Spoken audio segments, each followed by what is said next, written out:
Hello, welcome to my channel. ఈరోజు ఈ వీడియోలో మనం నిన్నటి నుంచి అంటే జనవరి 25 నుంచి 28 నుంచి పార్లమెంట్లో బడ్జెట్ సమావేశాలు మొదలయ్యాయి.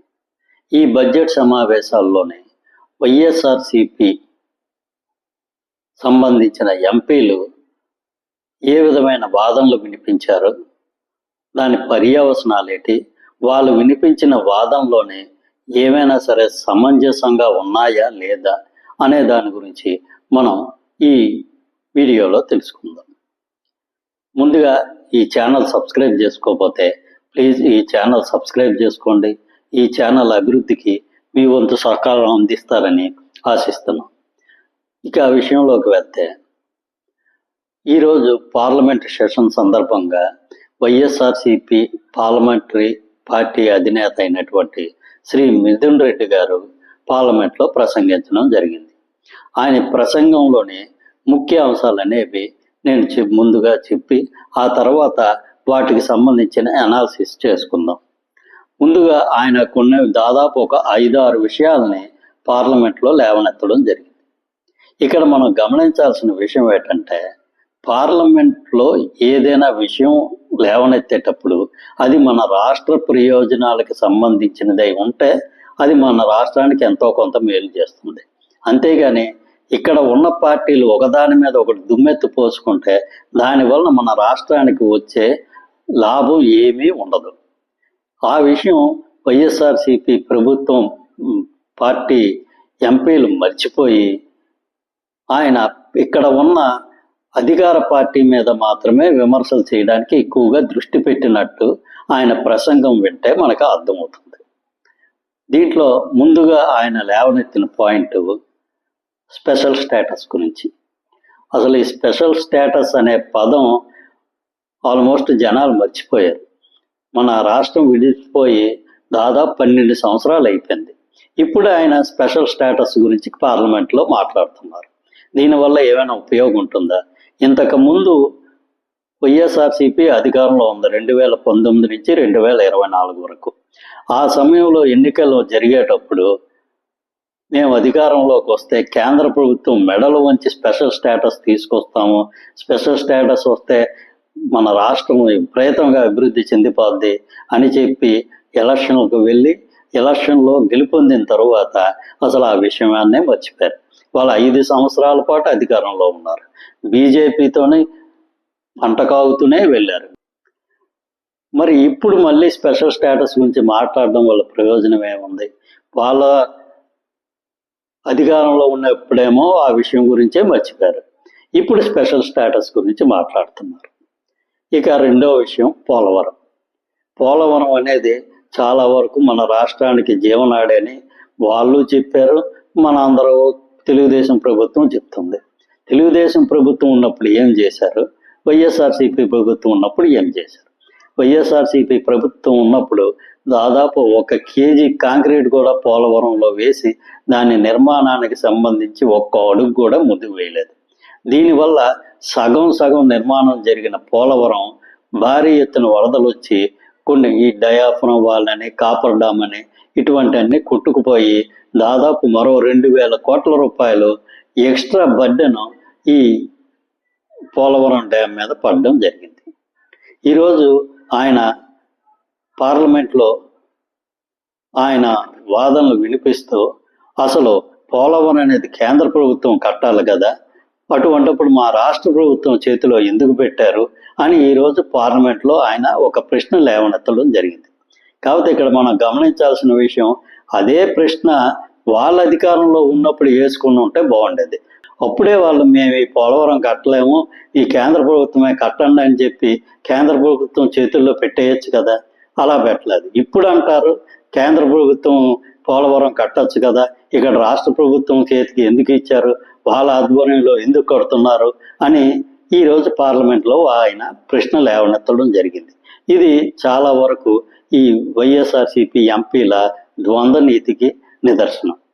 ఇక మూడో విషయం అమరావతి నిర్మాణం. అమరావతి నిర్మాణంలోని ప్రస్తుత ప్రభుత్వం చాలా వరకు ఒక స్పష్టమైన వైఖరి తీసుకొని దీనికి అప్పులు తీసుకొచ్చో గ్రాంట్ల రూపంలోనో ఏదో విధంగా అమరావతి నిర్మాణం చేయడానికి ప్రయత్నాలు చేస్తుంది. వైఎస్ఆర్సీపీ అధికారంలో ఉన్నప్పుడు అమరావతిని పూర్తిగా పాడుపెట్టేసి ఎంతవరకు పాడుపెట్టిందంటే ఆ రోజు ఆ ప్రాంతంలో నిలిచిన ఈ పిచ్చి మొక్కల్ని తొలగించడం కోసమే దాదాపు 130 కోట్ల రూపాయలు ఖర్చు పెట్టాల్సి వచ్చింది. ఇప్పుడేమో అమరావతిని మీరు ఎందుకు గ్రాంట్ల రూపంలో ఇస్తున్నారా, అప్పుల రూపంలో ఇస్తున్నారా, ఇంత అప్పుల రూపంలో మాకు ఇస్తే మా రాష్ట్రం మీద చాలా వరకు ఆర్థిక భారం పడుతుంది, ఇట్లా పార్లమెంట్లో క్వశ్చన్ లేవజేయడం జరిగింది. ఇప్పుడు ఆయన ఎంతో కొంత అమరావతిని కంటిన్యూ చేసి ఉంటే ఈరోజు దాని మీద ఇంత ఎక్స్ట్రా బర్డెన్ పడకుండా ఉండేది. కాబట్టి ఈ విషయంలో కూడా ఆయన చాలా వరకు సమంజసంగా మాట్లాడినట్టయితే మనకి అనిపించటం లేదు. ఇక ఇంకొక విషయం, ఆంధ్రప్రదేశ్లో ప్రస్తుతం శాంతి భద్రతలు అనేవి చాలా ఘోరంగా ఉన్నాయి. మా మీద దాడి చేసి మా మీదే కేసులు పెడుతున్నారు. ఇట్లా శాంతి భద్రతలు అనేవి అదుపు తప్పితే ఇన్వెస్ట్మెంట్లు మా రాష్ట్రానికి రావటం లేదు అని పార్లమెంట్లో ఓ ప్రశ్న లేవనెత్తడం జరిగింది. ఇక్కడ ప్రజలందరూ గమనిస్తూనే ఉన్నారు. వైఎస్ఆర్సీపీ అధికారంలో ఉన్నప్పుడు వాళ్ళు ఏ విధంగా ప్రవర్తించారు, ప్రస్తుతం కూటమి ప్రభుత్వం ఏ విధంగా ప్రవర్తిస్తుందని.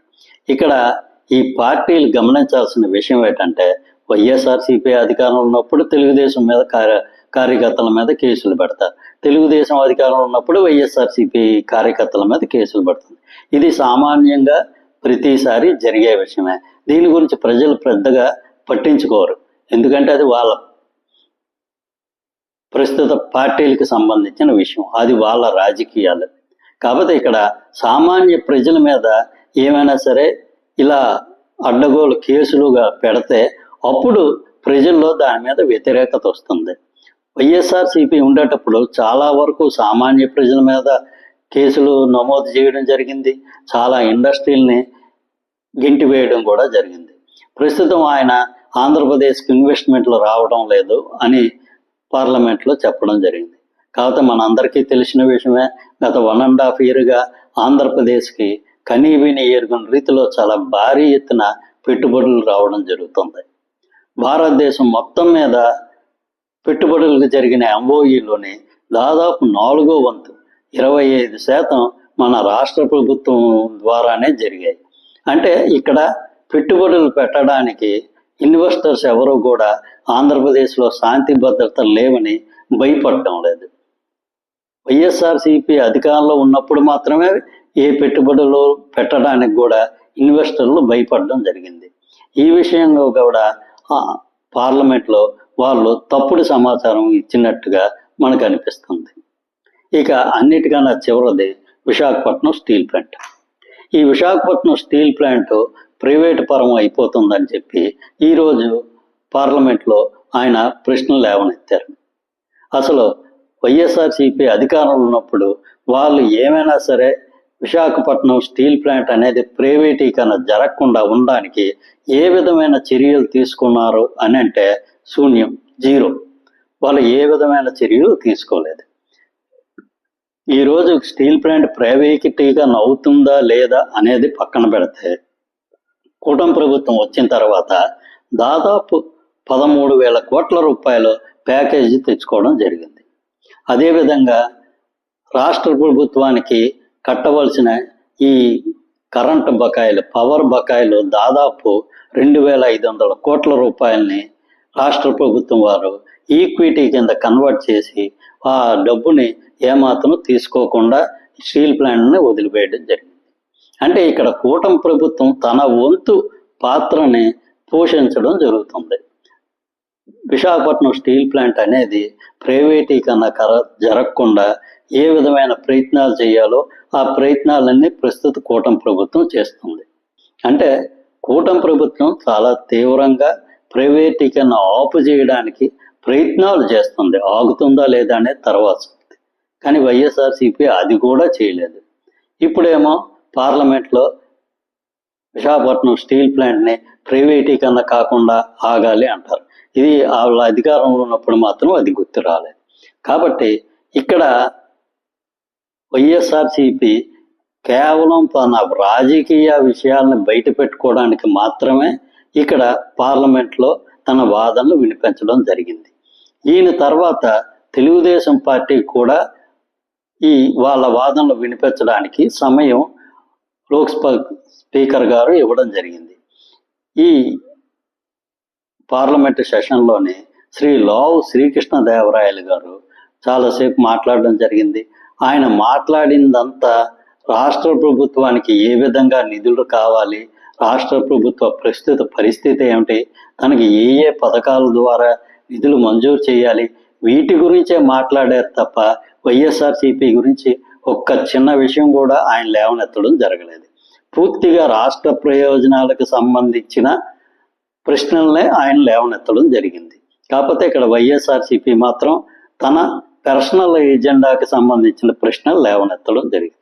కాబట్టి ఇప్పటికైనా సరే వైఎస్ఆర్సీపీ తెలుసుకొని కేంద్ర ప్రభుత్వంకు సంబంధించి పార్లమెంట్లో ఏమైనా సరే డిస్కషన్లు జరిగితే ఖచ్చితంగా మన రాష్ట్రానికి ఏ విధంగా ప్రయోజనం చేకూర్చాలి, ఏ పథకాల ద్వారా రాష్ట్ర ప్రభుత్వానికి నిధులు రాబట్టాలి అనే విషయంగా ప్రశ్నిస్తే అది ఆ పార్టీకి ఉపయోగకరంగా ఉంటుంది. దానివల్ల మన రాష్ట్రానికి భవిష్యత్తు కూడా ఉపయోగకరంగా ఉంటుంది. Thank you. ఈ వీడియో నచ్చినట్లయితే ఈ ఛానల్ సబ్స్క్రైబ్ చేసుకోండి. Thank you very much.